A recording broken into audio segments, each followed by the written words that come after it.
Good afternoon, ladies and gentlemen of the Legislature. My name is Jaronczyk. I'm the incoming president of the Sheriff's Officers Association.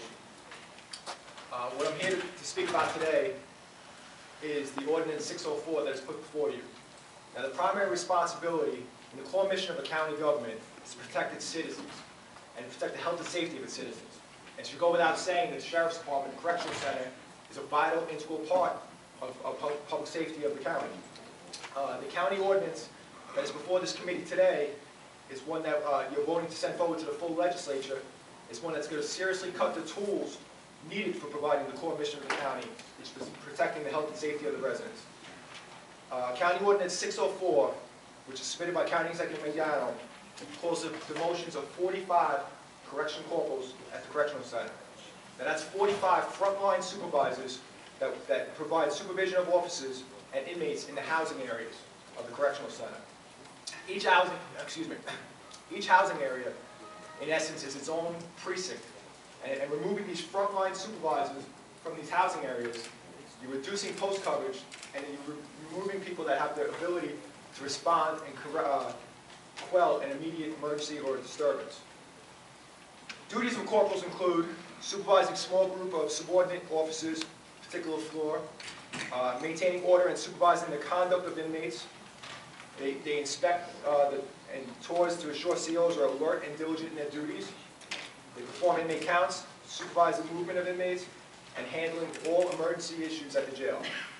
Currently, we have 90 corporals at the jail.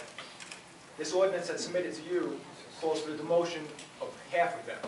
50%, 45 corporals are to be demoted, and they're going to remove them as frontline supervisors in the housing areas. Obviously, this creates a very hazardous situation in that facility. It takes an already stressful and dangerous job to an entirely different level. Someone is going to get hurt. This plan violates the department's own SOPs, which is our rules and regs on how we have to operate a floor. This policy, removing 45 corporals, you would not be able to function on a floor. It violates civil service specs for each job title. It changes the way staff will be able to respond to emergencies, and reduces post coverage, which will have serious implications on safety for officers, inmates, and visitors at the jail.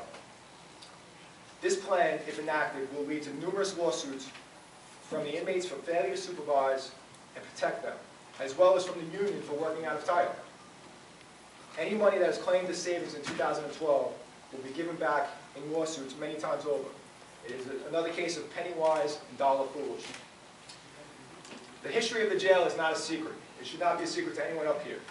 As far back as a decade ago, the jail was under federal oversight from the Department of Justice, which mandated increased medical care for inmates, increased supervision of inmates and officers, and increased training for officers. Now we fast forward to 2011, and what did the county do? We privatized the medical care, which reduced medical services to inmates. They cut training from what used to be 5 days of annual in-service a year under the Department of Justice mandates. Now we're proposing 2 days of training for 2012 for annual in-service training. And the final piece of the trifecta, which violates the Department of Justice mandates, is we're removing supervisors. Currently, they want to reduce 50% of the frontline supervisors. If we're not smart enough to learn from our history, we're doomed to repeat it. And it's not a question of if the Department of Justice will be back controlling that jail, it's a matter of when. Your 3 minutes have expired. Thank you. I'm asking you to reconsider this plan to devote 45 corporals at the Correctional Center.